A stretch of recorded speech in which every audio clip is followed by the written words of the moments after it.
The Dragon Ball Daima panel series of figures has had its highs and lows. There have been notably good releases like Majin Buu, Super Saiyan 3 Vegeta, and even Super Saiyan Goku.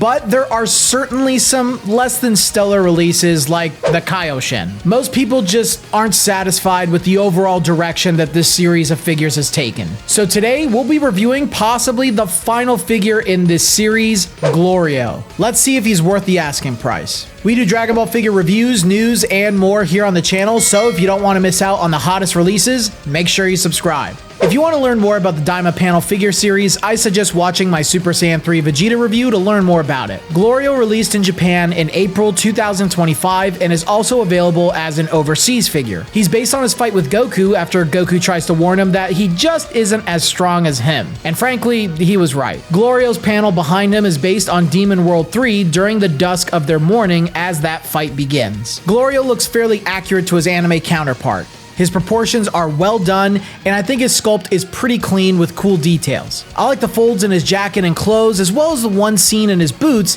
to give it that touch of life, movement, and detail. The colors on Glorio are accurate and very saturated. He doesn't have any real shading added, which is expected on figures like this, but the paint is pretty clean. I appreciate the glossy paint on his boots and the metallic accents on various parts of his clothes. I do also feel like Glorio has two massive issues. I won't complain about the panel behind him too much like in previous reviews for this series, as I've already found that solution is to just remove it and leave it in the box for a much cleaner display. My biggest issues are actually his size and his face. Glorio should be noticeably taller than the children showcased in this series. Unfortunately, his scaling just looks pretty goofy when you put him next to any of the other Daima figures in this series. He's just far too small in scale. His face, while not horrible, just seems a little off. I think his eyes and face just feel a little too rounded. None of these are deal breakers per se, but I really just feel underwhelmed with the entire piece. I think Glorio is best used as an accenting piece since he's only about 6 inches tall. But you're better off grabbing the Masterlies as it's more affordable and just looks much better in likeness and scaling.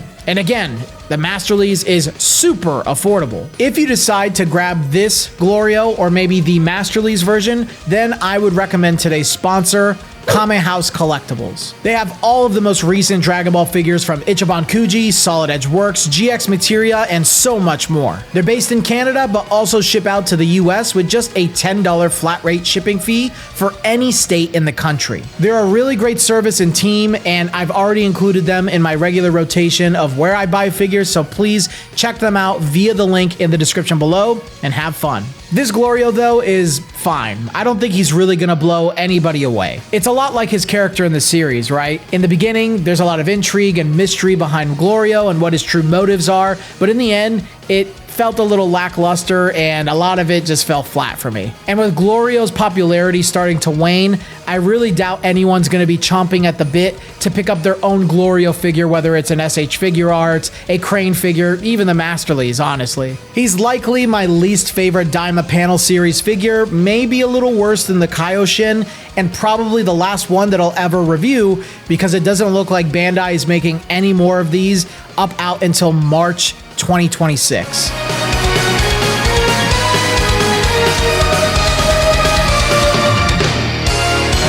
But those are my thoughts, guys. Thank you so much for watching this long of the video. If you did make it this far, then please subscribe to the channel if you haven't already. Like the video, and of course, share your thoughts down in the comment section below so that we can have a discussion. If you do want to join our community of Dragon Ball collectors that are just like you, there is a link to our Discord in the description below. It's free to entry. Hop on in, start chatting with us, and show off your collection. And if you do want to support the channel even further beyond, consider becoming a YouTube member. You'll get to see videos like this early, among other perks that we'll share in the future. But I think that's all I got for you guys today. Thank you so much, Kamehouse Collectibles, for sponsoring today's video. Go check them out. And until the next video, guys, I'll see you all later.